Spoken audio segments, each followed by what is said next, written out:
the fucking boss is fucking right. Hey friends, Dawson here. I have watched 11 hours of the one and only Chef Gordon Ramsay, so that way you don't have to. And today we are covering his personality type as confirmed by the Objective Personality System. Gordon Ramsay is the ESTJ poster child everywhere you look on the internet. And according to that MBTI archetype, that means that he is assertive, he is structured, he's organized, he's aggressive, and he's the commander.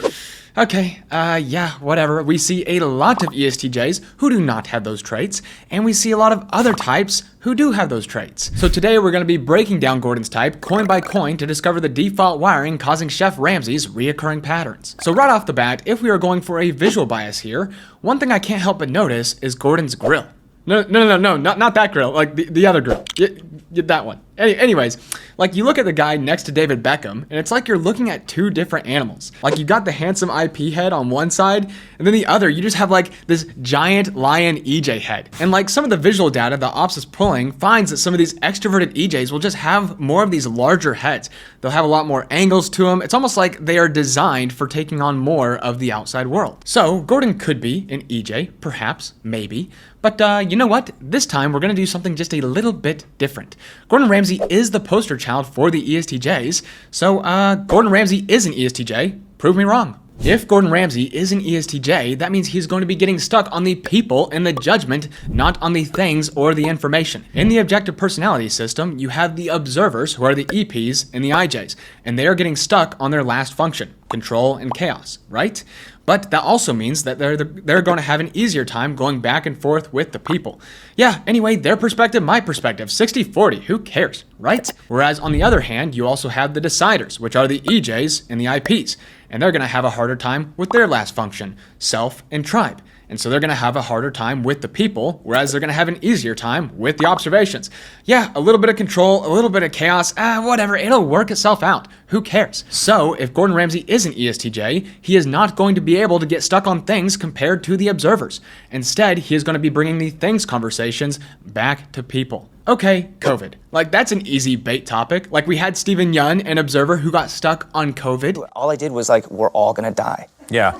That's what I said. I was like, we're all gonna die. We also had Nick Offerman, an observer who got stuck on the protocols and the rules of COVID. What are they call them protocols. We adhere to these protocols. Yeah. Social distancing, all these newfangled like trends. Okay, Gordon Ramsay, you happen to own a lot of restaurants. How did you deal with COVID? Gordon, I want to talk to you about the restaurant business because I could just imagine how tough it's been. You have over 35 restaurants, I think, all over the world. But what's it been like, bud? Yeah, I mean, unprecedented. I've never seen a situation like this ever. London, like New York, has been hit really hard. I think the biggest, and most important thing for me is staying close to the staff, giving them the security, giving them, light at the end of the tunnel, holding regular calls. If we don't meet, on a Zoom, we'll jump on the phone 3 or 4 times a day. And for that younger bracket, the ones that are under 30, it's really important to keep their mind focused that we are going to come out of this. Customers have been amazing, supporting the restaurants with to-go and, special festive menus, which has been amazing. Some of the landlords have been really supportive and some haven't. Yeah. So we're in that awkward situation, different to theatres, breaking bread and having that social connect is absolutely pivotal. So we are going to come out of this. You've got to stand strong, hold your nerve, and more importantly, keep these youngsters on side and give them hope. And that's what we're doing. Okay, did Gordon take the conversation to the rules and the protocols and the lack of information and too much control, too many unknowns? Nope. Since we have predictability, he is veering right off the things path and straight into the people bucket. Thanks for letting us know how everyone else was doing. As well, if you are a decider, you're going to have a harder time going back and forth with the people in an easy, fun, who cares kind of way, or at least compared to the observers. So let's see how Gordon handles himself with this goofy EP guy. Right, and then they come in and they go, what you got? And you say, because they're American, and you go, what's on your menu in New York, do you know? Oh, we've got the most amazing salad of quail, ravioli lobster. I don't like quail. No? You got a burger? We've got them for room service. You don't have a burger in We don't go out to dinner for a burger, do you? You do. No, we've got these amazing dishes, salad of scallops, but they are tough to please. The first complaint within hours of opening, the portions were too small, and we had this amazing duck. Because they're bigger people in America? Yeah, I mean, much bigger. And how much bigger?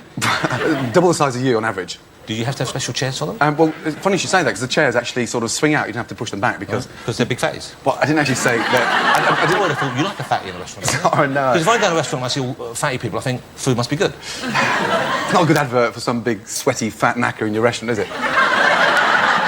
I know this Christmas we're going to be together with some friends and just have a nice, chilled-out Christmas day. I think I know who your friends are. Yes, I've got a bone to pick with you, Ramsay. I've known Gordon for a long time. I've eaten in his restaurants. I've paid to eat in his restaurants. Always have a great meal. He's never once offered me a freebie, which you'd think he would, right? But he's never said, oh, yeah, you want something on a sandwich or something on a pot round or you want some mince pies at Christmas? No. But I found out that the Beckhams, oh, yeah, the Beckhams, and this year, I believe you're cooking for the Beckhams. I am not cooking for What you David doing Victoria. then? We're having lunch together with the families. Well, who's cooking? You don't want her cooking. You're not going to let her... She doesn't know where the bloody kitchen is.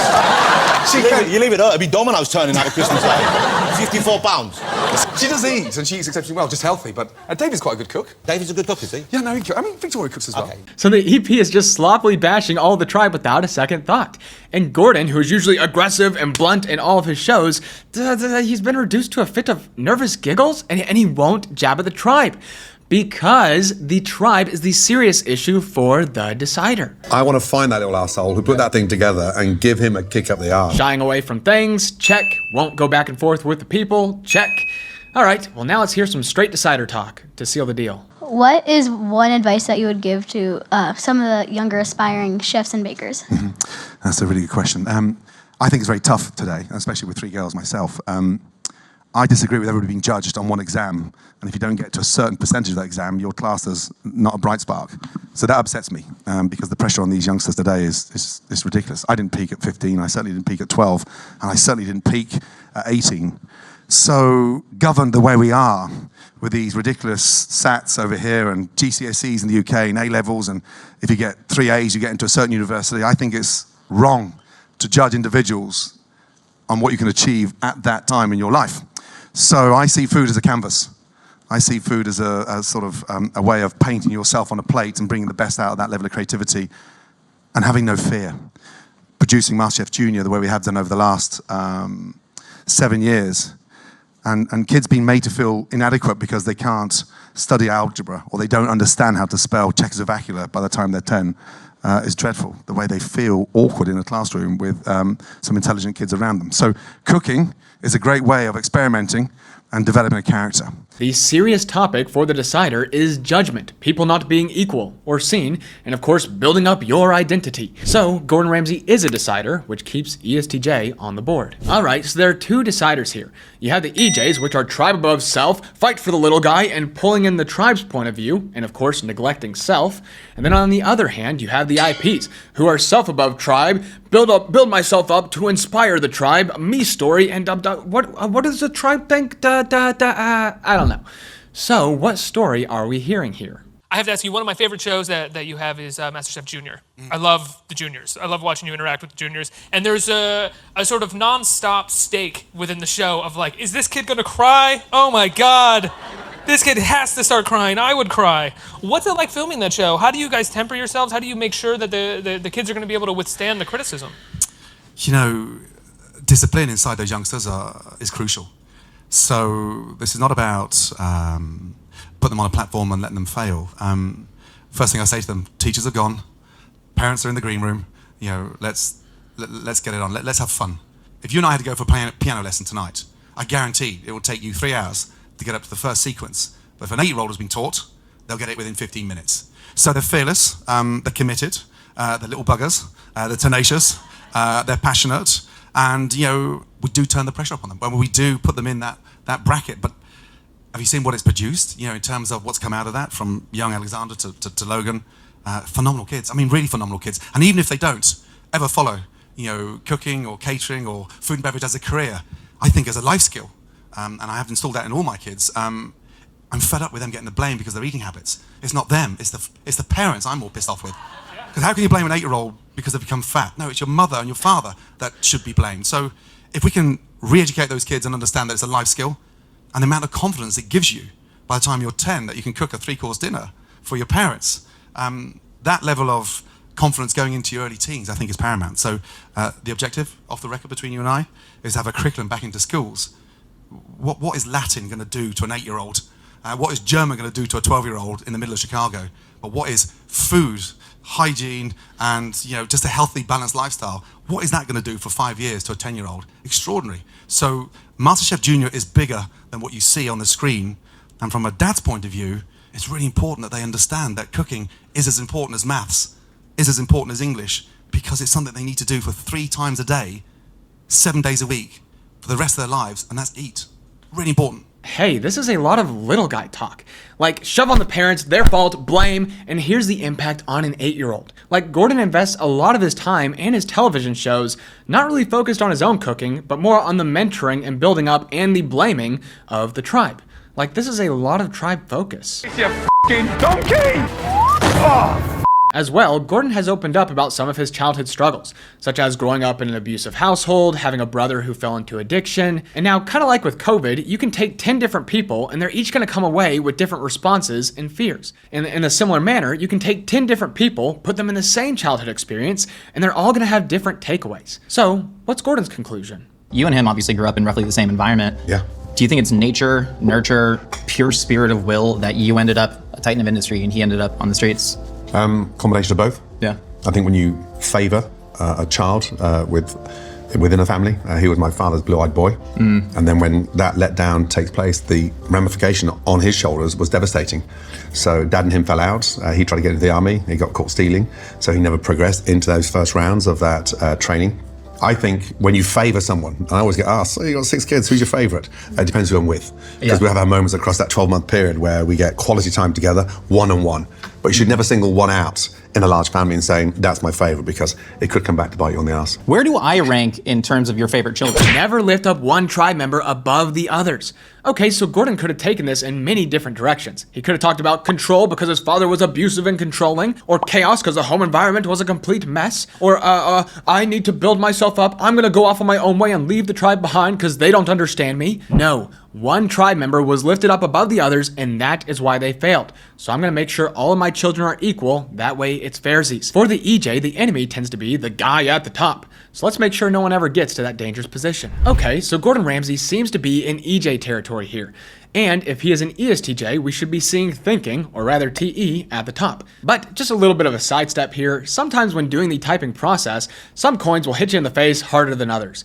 And I'm sure if we took a poll, the unanimous consensus for Gordon would be that he has masculine DE. Where do your masculines lie? Are you shoving on yourself, or are you shoving on the tribe?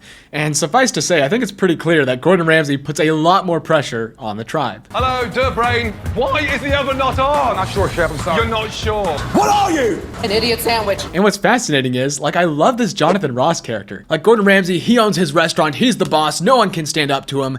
But whenever he is with this EP guy, like, he just completely sweeps Gordon off his feet every single time. Looking at this matchup, you pit a lion against a baboon. Who wins here? Like, you'd think it'd be the lion, right? Monkey. Monkey. The guests are waiting. Move your ass. Come on, I'm enjoying being with you. It's late. Move your ass. I think we can see where the power lies in the play. He's used to shouting and people jump. Well, look at shout you want, Ramsay. I ain't jumping. We have to move. Do we? I've got a show to shoot. Tough. Those drug friends of yours can wait. Gordon Ramsay is an EJ who needs permission from the tribe. He's not just gonna go, yeah, I do what I want, bruh, and up and leave. Whereas you have this EP guy, probably masculine DI, who's going, meh, I ain't jumping. Try and move me. But if Gordon is masculine DE, this gives us a little bit of a shortcut here. If he is TE, he'll be shoving on the tribe with the thinking. No, dumb, wrong, idiot. Whereas if he is FE, he'll be shoving on the tribe more with the feelings and the values. Rude, manners, appropriate. I know, but you're being a little bit stupid. Come on. But it shouldn't be served up in the first place. What do you mean it shouldn't be served up in the first place? Well, I mean, would you be happy that your staff member actually let that out onto the floor? How do they ask the steak to be cooked? Well done. You just clear that in the kitchen. But you asked the steak to be cooked well done. And is that a well done steak? Oh, come on. What is this? I mean, where can you, I mean, keep on rolling. For legal reasons, this is absolutely crucial. But how sad is this, that you asked for a steak to be cooked well done, okay? Now, whatever quality of beef it is, it's gone past any form of taste when you've cooked it well done. So you present me with a picture, God bless you, and you say, is that right? I don't eat steak well done. That's your prerogative because you're the customer. But unfortunately, you're never going to identify the quality of the beef when the steak is well cooked. So, I'm really sorry to piss on your bonfire, but it's a bit of a stupid question. Thank you. Can I give you a paper back? Oh my God. Thank you very I thought it was an intelligent interview. What a disaster. Gordon is a little bit more toned down here compared to his usual, but he seems to be slinging some more thinker words. Stupid, intelligent, you know what I mean? So it seems like he might be punching on the tribe more with the intelligence. But let's pitch Gordon a favorites question. Is he going to talk about what is valuable for himself and others, or is he going to talk about how to make the thing work for himself or others? What is your favorite burger at the restaurant? That's a really good question. Opening up a burger store in the middle of Vegas, listen, there's one thing I learned when I first came to this country. Back in 1992, I had an amazing evening with Daniel Bulu, New Year's Eve, with my wife, and he was friends of her family, and he cooked this amazing burger laced with foie gras. It's extraordinary. So when we opened BURGR, laced with foie gras? yeah, it was this sort of foie gras. It was a heart attack in a bun, and this thing was extraordinary. I could just feel my veins like closing down. But you look at the success of what he's done now with DB, GB, and all that stuff. Opening up, as a Brit in Vegas, a burger, we had to be as good. So we based our pâtés with Devonshire butter. So it's an amazing sort of caramelized butter from Devonshire, and incredible. The blend is unique, the seasoning's great, there's less butter in the brioche, so it's more sustained, and it can take the juice, right percentage of fat to chuck to brisket. And then the applewood, how we're going to cook these things. But we spent 9 months prior to that developing these things. So, burgers are incredible, but also they could be the worst things because it's the easiest thing to screw up. Okay, so all of that to end, what's your favorite burger? Instead, let me tell you how it's made. Okay, whatever. And if we were seeing masculine shoving with the thinking, then we should also be seeing feminine more movable with the feelings. For example, we have two well-known crackhead EJs here, Gary V and Tony Robbins, masculine FE and masculine TE. And so Gary V is going to be punching on the tribe more with the values and the emotions, but he is going to have the feminine TI at the very bottom of his stack, so he is going to tap out when it comes to making the thing work. I was a DNF student because I didn't like it. I was smart enough to get B's and C's, but I didn't even have that gear in me. If you said to me, hey, great interview, do me a favor, could you help me hang this picture real quick? I'd be dead. I'd literally rather give you like lots of money or like do anything. Like I would go on a conference call to all of your employees for 14 hours that I don't have sooner than help you hang that picture. Whereas Tony Robbins is going to be shoving on the tribe with the thinking and how to do the thing, but he is going to be more easily moved with his baby feminine FI at the bottom. Every single day, I make pretend that my mother, dad, sister, brother, wife, or children are killed. Now, I know this is a different version of it. I know, you didn't expect that one? You crazy son of a bitch. They get stabbed in the eye, and then they take out the groin. It's but I promise you, I know it's a little left field. It's insane what that perspective does for me. Nothing, and I feel it. It's contrast. And I feel it. And I feel it in my soul. So looking at Gordon, we should be able to predict that he's going to have feminine emotions at the bottom. Now, Gordon's not going to come out and tell you that he's a crybaby, but his daughter might. The most surprising thing about my dad that people don't know is he's very emotional. Oh. You have cried more in the last year than I have. What? I haven't even walked you down the aisle yet. Is this date serious? Is it going places? We're not talking about this right now. I'm just going to get myself prepared, like tissues, Yes. Kleenex, and like, When the day you walk me down the aisle, we are going to need so many tissues. I think my veil will have to be tissues so that you can walk behind me and mop up your tears. But we're miles away from that yet, right? Yeah. What? What a cutie. Like, it's so funny to see both sides of Gordon Ramsay. Like, you have the aggressive commander, and then, like, the other side is just a big softie. Anyways, Gordon Ramsay is a TE-EJ. All right, so time for the middle functions. Control, chaos, sensory, and intuition. And what you're gonna see is that Gordon does a pretty good job at both. He's gonna have them in the middle. So, I mean, I see him using a lot of sensory examples and analogies, and he's not doing a bad job. So, how do we catch this? Taking a step back, looking at the overall picture of Gordon Ramsay here, what is he doing? Is he NT puzzling and building and putting together in the abstract? Or is he ST block banging, telling you how to make the thing work in the sensor? So when did you know that you wanted to open your own restaurant? 27, when Aubergine, Mark gave me a call, and there's a restaurant that his partner had that had gone into bankruptcy. He said, I have an amazing deal. You've got 25% of a restaurant. It's a little bistro in Chelsea. Are you interested? I was working at the Tontclair at the time for Pierre Kaufman, running his 3-star Michelin. And I said, look, I've got a great job. He said, yeah, but this could be yours. And so I went and had dinner there discreetly with him one night on a Saturday. Tontclair was only open Monday to Friday, so I was off Saturday, Sunday. And fell in love with this little bistro. Literally, 45 seats, back of beyond Chelsea. And it was on a little road called Park Walk. and it was an Italian restaurant called 11 Park Walk. And literally 3 months later, I borrowed £10,000 from the bank. I had the walls sort of finished with this yellow Mediterranean feel. Got a big table in the middle of the dining room. Got pumpkins and wild mushrooms and truffles on this table because we had no furniture. And opened up, this tiny little bistro. 3 weeks after being open, we got reviewed. And it was the Evening Standard, and he got 3 stars, I got 2 stars, and that was it. The place went crazy. 6 months later, we had Lady Di come for lunch, and Tony Blair, and so this place became a hotspot. And then 2 years later, we got a 2nd star. So it goes from something tiny very quickly to this phenomenon. But when you're inside those 4 walls, you don't really get to see much what's happening outside because you're too busy focusing, on making it perfect. Gordon does not seem to be jumping to the end, categorizing, summarizing, or clumping. Instead, he is giving you a clear picture of the how, what, when, and where of the scene. And what you're going to see from Gordon's overall life pile is that he does a pretty good job with the censor. He's not knocking over anything in the sensory because he jumped too far ahead or disrespected the sensory. Now, I don't have a lot of examples of this coin, but in comparison, Gordon doesn't seem to be able to jump as fast compared to some of the intuitive comedians he's paired up with. You're so tough. I'm glad you got your shirt on. You always have to show a bit of that, don't you? No. It's for the menopausal women. Go, oh, look, he's taking his shirt. You walked to the restaurant the other week carrying a stag. Who do you think you are? 4. Hold on.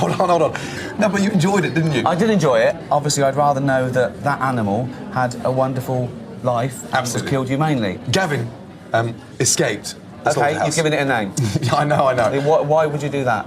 See, when you buy it in Tesco's, there's not a name. They don't care. This is Bob. We killed Bob. And as well, whenever he is pitched an NF question, he usually doesn't play along. But do you ever actually meditate on the idea of death, on what your legacy is going to be, on what the feeling of nothingness is? No. Do you have any idea how busy I am, Josh? I'm saying that's by design, of course. Yeah, I know, but we find the balance. Sure. You have way too much time on your hands, young man. Now, is this chaos monkey energy onto the next thing, onto the next? Or is Gordon's life more about control and chapters? And customers vote with their feet, Jay. No one rings you up and says, "Do you know what, wasn't that good? I'm not coming back." They vote with their feet. I used to look at the waiting list every day and see the waiting list. I had to make sure there was a waiting list equivalent to the entire dining room, so we never dropped the ball. And it was just a message to everybody around me. We got 45 booked for dinner, and there's fucking 45 on the waiting list. Understand the importance of making sure you've got a backup. Plan B. Everyone needs a plan B in life, and sometimes there's a plan C in your head, but you never want to talk about it, but you do need it. After coming out of Rajasthan, I went down to Kerala, and I spent 10 days in an ashram, and I thought I understood vegetarian cuisine, but oh my God, the local villages sent their kids to schooling there.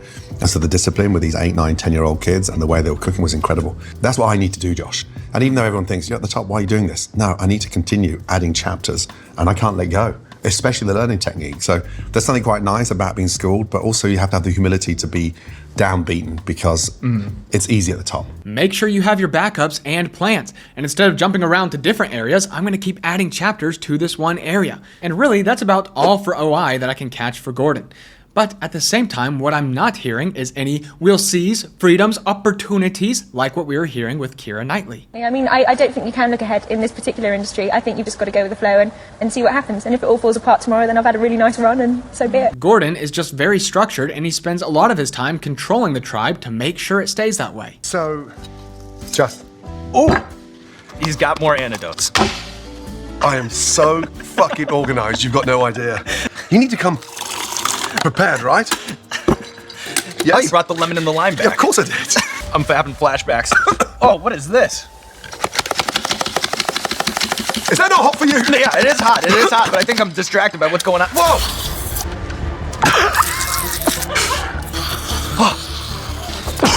So narrowing in Gordon rather quickly, yeah, he is not an ESTJ. So technically, you can be an ESTJ and be an introvert. Blast last or play last. But taking a snapshot look at Gordon's life here, is he an introvert? Like, watching his movements and his energy, is this someone who needs a kick from the tribe to get going?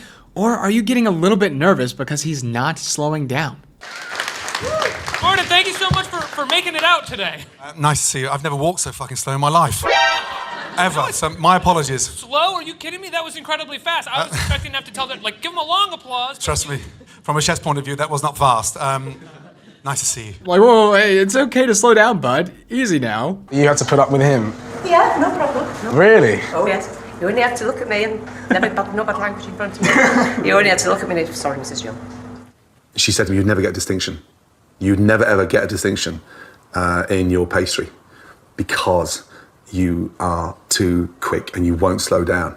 She was fucking right. I got a pass. Gordon Ramsay's life pile is go, go, go, work and exercise around the clock, and putting on the brakes comes later. If I am friends with Gordon Ramsay, I'm going to be concerned that he is doing too much and he is going to be in for some serious trouble if he doesn't watch for his energy. Now, jumping to the animals, Gordon is going to have blast and play in the top 3.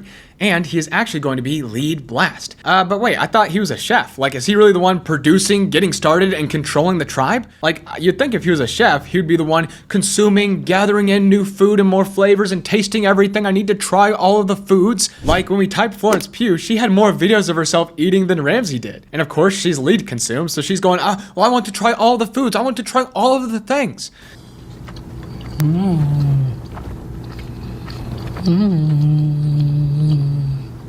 Yeah, that's tasty. But what's Ramsay like in a similar setting?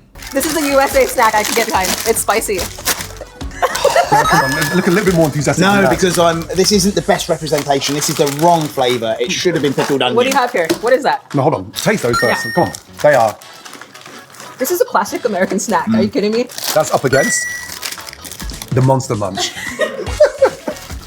I mean, look at those. Look at those. Visually, what do you think, Naisha? Wow, this looks really interesting, actually. Yeah, cheap bastards that can't afford a wedding ring and they want to propose to the girlfriend, they stick a Monster Munch on their Wow, finger. I love it. I promise they come out quicker than they go in. Right, where we go? Cheetos, Monster Munch. I'm going with Monster Munch all day. Cheetos, 100%. You know why? Because the flavor carries through. This, it's all up front and then it dies out. I like the way it levels off gently. Like that fresh chilli comes through beautiful. Those really plasticky. I'm more concerned why there's only fucking 6 Monster Munches in the whole packet. That's what I want to know. It's barely a handful of tight bastards. Yeah. This one goes to Flaming Cheetos. Like, this is just a general vibe, but Gordon never savors or enjoys any of his food. He's just down, next, anyways, control the tribe, keep the thing moving, okay? And as well, I think I've heard him give like 102 lessons throughout all of these clips and videos. Now, interesting side note is that Objective Personality had originally typed Gordon Ramsay as Sleep Last, but it looks like they went in a couple of years ago, took another look, and they changed some things. So, of course, Gordon is going to have a hard time slowing down and processing as an extrovert, but why is he not Sleep Last? Everyone's asking for it to come back, and I want to rest. I want my stomach to go through a sort of 12-month period with no ulcers. I don't want to walk around with Rene's in my pocket and Digex in my satchel. And then I want to go to the toilet once a day properly, as opposed to 4 or 5 times a day once I've had a bad experience in a shithole serving frozen food that's been defrosted in the microwave for the last 17 minutes. So no, I want to get back to eating normally. I want to return to France and enjoy the restaurants rather than trying to put them back on the map. Right now, I need to take a rest. I want to take a rest. I want to think again. I want to come back with something strong. And I had a chat recently with Jeremy Clarkson, and I asked him about when he stopped doing Top Gear and had that break for 3 years. And he said, I missed it so much when I came back twice as strong. So, I think it's good to stop. I want to get out on top, but more importantly, I want to come back twice as strong. So, how long did it take for Gordon to take a break? I mean, Kitchen Nightmares spanned for like 6 years where he was constantly sick from stomach ulcers from all the nasty food that he was eating. Like, okay, that is seriously processing and taking care of the owies later. But eventually he comes around, he's going, I think I'd like a rest now. I think it's time to preserve energy. And as well, you can't help but notice that Gordon has like the worst case of the consume last, can't listen disease. So Gordon Ramsay was and remains the ESTJ poster child. And it's not because he's assertive and commanding, but rather because he is fighting for the little guy, he is making sure that everything is equal in fairsies, and he is hearing too much from the tribe's point of view. And of course, with the baby feminine FI at the bottom, he's going to have a harder time expressing what is personally valuable to him. And this is going to be the classic EJ story that you hear from a lot of these ENTJs and ESTJs. And so I began to try to convince people that we need to get out of our own perspective, our own point of view, and we need to think about the point of view of the audience. Stop making pictures because it pleases you, the artiste, the thespian. Pee on you. Now, I did a deeper dive on Gordon's social type here, and I think I caught some good clips. So my original bias coming into this was that Gordon was going to be a number 1 or a number 2. He just kind of felt like a generalist. Like the overall picture of him, like it feels like his pants are on fire, he's always on the move, his head's on a swivel as he's yelling at all of the people beneath him. But let's just kind of move slowly here and gather in some cross checks. So kind of initial impressions, looking at his career, I think Gordon was working in the restaurant business for maybe a good decade or more. And then eventually he opened his first restaurant in 1998. And the name of that first restaurant? Restaurant Gordon Ramsay. Okay, so that kind of sounds like he is signing his name to this, which is what we'll commonly see with those who have the flex over friends coin. But how does Gordon Ramsay feel about going to the top? And then I think just the image of a chef today, you've got to be a marketing tool, you've got to be creative, you've got to be a great leader, you've got to, understand the bandwidth of this lifestyle for food and drink. The role of a chef today is way more prolific than it was 20, 30 years ago. And we need to be fit, we need to be smart, and we need to set that example to the team. And I hate the pyramids, Jason. We have a platform. I just want everyone to get on that platform. Then when the platform's set, the train leaves the station. There's no, I'm on top and I'm the boss. It's like, lead by example. We're super fucking disciplined as well. Like, maybe he's being modest here, but does he not like being the guy at the top? Or is it him being an EJ and wanting everyone to be equalsies? But it sounds more of closer to the number 4 energy of, we can all get there together, guys, come on, you know what I mean? Well, in comparison, we have Michelle Obama, who is an ENTJ, number 1, and we also have Captain Dale Dye, who is an ESTJ, probably also a number 1. And Michelle Obama has no problem being at the top, and Captain Dale Dye has no problem being the commander and treating all these actors as pampered peons. Things, budgets, systems can be managed. People cannot. People must be led, and you've got to lead them from the front. That means stop thinking of yourself as managers. Start leading. Open your mind, get out there and lead. Think of yourself as a leader. Well, let's break it apart here. Is Gordon internally motivated, or is he externally motivated? Flex or friends? Would you say that the TV Gordon Ramsay tones it down from what the real life is like in a kitchen, or is it? That's a really good question. I mean, let's be honest, flipping a burger and dressing a Caesar salad, you could do that shit tomorrow. If you're going to go and cook at the very best, and you get to the top with 3 Michelin stars, no disrespect, but working for Joe Robuchon, Guy Savoy, Marco Pierre White, I had their reputations in my hand. So if I fucked up, I'm going to take the rap. And if there's a multi-million-dollar production coming out of Fox and I fuck up, I'm going to take the rap. So when I'm in the zone, don't disturb me. Don't poke me, because I'll be like an angry bear. Let me do my work. And so that's how serious I take it, I think. So Mike goes on, it's nothing to do with the camera, I just need to do my work. They'll follow me and they'll pick up what they need to pick up. So they signed their name to this, and I've signed my name to this as well. I'm responsible for this. Just let me focus on the work. And this seems to be Gordon Ramsay's lifestyle when it comes to his work. Like, he's often described himself as having this intense drive and constantly grinding to become the best chef that he can be. I wanted to strive for 3 stars, because 3 stars Michelin was almost like a sort of an Oscar. That's what it meant. It had that kind of kudos. So I wanted no distractions. And I think the foundations had to be set, having been selfishly in those kitchens and absorbing, from the very best. And now I'm still leaning towards Gordon being a number 1, but looking at his scope, something just feels different. Like, he's been in the cooking industry for 40 years now? And he's been doing television for a couple of decades, which all centers around, cooking. I don't know, his scope just seems very narrow, whereas Michelle Obama is swerving along the climb. You've had many different careers in your life. You attended Princeton and then became a high-flying lawyer. You were a powerhouse at City Hall, director of a variety of community not-for-profits, and then a reluctant political campaigner. You call this swerving. And Dale Dye is jumping from thing to serve his mission. But then I began to expand. I began to get opportunities to work on video games. I began to get opportunities to work on music videos. I began to do talk radio in Los Angeles. I expanded the whole Warriors concept and sort of honed the mission. And the more my name became known and the more my work became known, both in front of and behind the cameras, the more opportunity I had to do that. And so I expanded. We did live entertainment shows and theme parks and all sorts of things. So I would do practically anything as long as I could see a connection to the overall Warriors agenda. Gordon just seems more specialized compared to these two. But when looking at the number 1s, what you'll notice is that they'll have a harder time balancing out the mission versus friendships. Whereas the number 3s and the number 2s, they'll have a harder time balancing out the craft versus the business.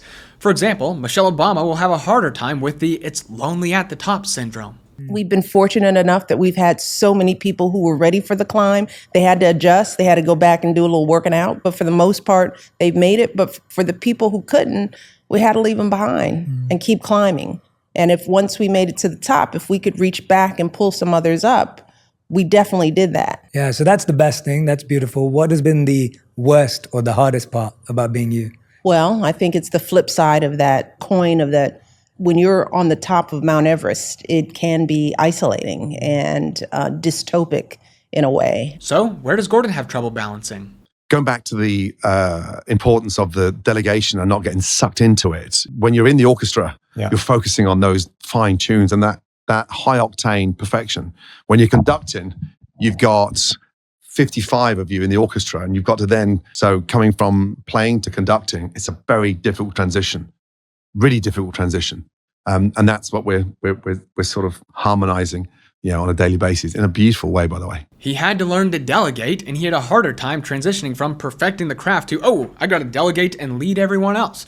This doesn't really sound like Dale Dye ready to take charge. Pee on you. And that's what I'm noticing with Gordon. Like, all he wanted to do was be a chef. Like, he had no interest in television whatsoever. He's just like, hey, can I just get back to my craft? What went through your mind when you were first asked to do a show? I think I know the answer.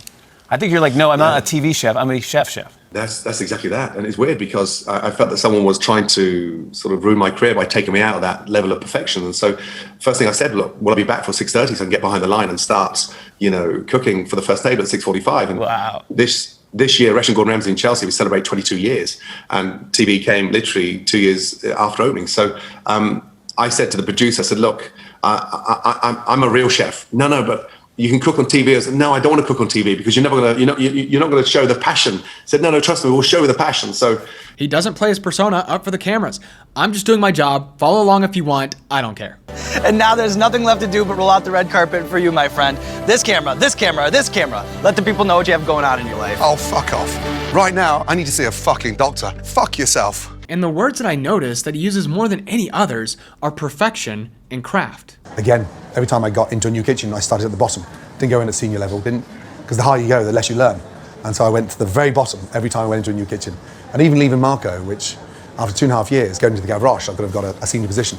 No, start at the bottom, understand the tools in the box before you get given. So you purposely wanted to do that? Oh yeah. Yeah, I became a baker. It was the worst job in the house because you started Sunday night at sort of 5, 6 o'clock in the afternoon and worked right through till midday on Monday. Then I perfected the bakery, desserts, fish, meat. And so for me, I never wanted to be in a situation one day, if I ever had my own kitchen, was not knowing what was going on. From desserts, the bakery to petit fours. I needed to know everything. When he's given the opportunity to climb, instead he would divert and just go, hey, I think I need to perfect this one area. It's not good enough yet.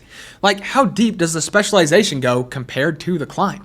And Gordon is seriously honed in. Like, I think what Dave said in a recent class is really good. It's like, look, if you're social type number 1, do you have time to get really good at cooking? Look, I know you're social 1 and you're good at cooking and you do, I know. But that's a lot of specialization because when you're doing one coin, you're not doing the other. So the more you're learning about food or whatever the fuck, you're not learning about world domination. So I'm seeing these little like deep dives of specialization of like, hey, if you're spending all this time traveling and eating food and getting good at it and specializing and stuff, who's building the army? I'm using this kind of stuff to get me to ask questions and to start to look in that area and be like, are you social 1? I'm like, well, I'm not seeing a world domination plan. I'm not seeing this internal drive of with generalization.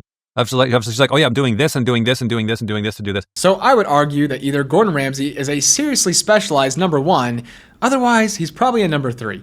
And if you disagree, feel free to tell me that I'm dumb and wrong or an idiot sandwich. I'd love to hear it. What are you? I'm an idiot sandwich! Yeah, I'm an idiot sandwich! But that was Gordon Ramsay. You fucking donkey! He's just had an incredible career and a lot of growth. Like, he's just done really well for himself. And overall, he is a really good guy. Like, I remember one time I was scrolling on Reddit and I was looking at like the worst celebrity encounters people have had or who have they run into. And like unanimously, it was over and over again, like Jared Leto, Tommy Lee Jones, the worst people to run into. But like people would slip in at the end. The best celebrity I've ever ran into, Gordon Ramsay, hands down. And there'd be comment after comment. Yes, yeah, Gordon Ramsay, Gordon, amazing person. Like, people are like, he'd just pull you in for a conversation. He'd talk about you with whatever, football, sports, school, and then he'd cut you out at the end for good measure. But overall, more than anything, I'm just so impressed by how he came from a traumatic childhood with a lot of abuse and addiction, and how he completely turned that around and made sure his kids grew up happy and healthy. And like looking at them in all the interviews, they just love and adore him so much. Like, I think he genuinely is a good parent and just a sweetheart deep down compared to his TV persona. Like, I just love the guy so much. Like, this is another one, as it is with all these ESTJs apparently. Like, this is another one that I'm just storing into my FI and my heart. Anyway, this is getting stupid. Anyways, thanks for watching. Hope you enjoyed. I'll catch you later. Somewhere down the line, we're all going to get dealt a dysfunctional card in life just by situations. And the earlier you get dealt a dysfunctional card in life, the fucking better, because it gives you a much stronger hand when you come to play it.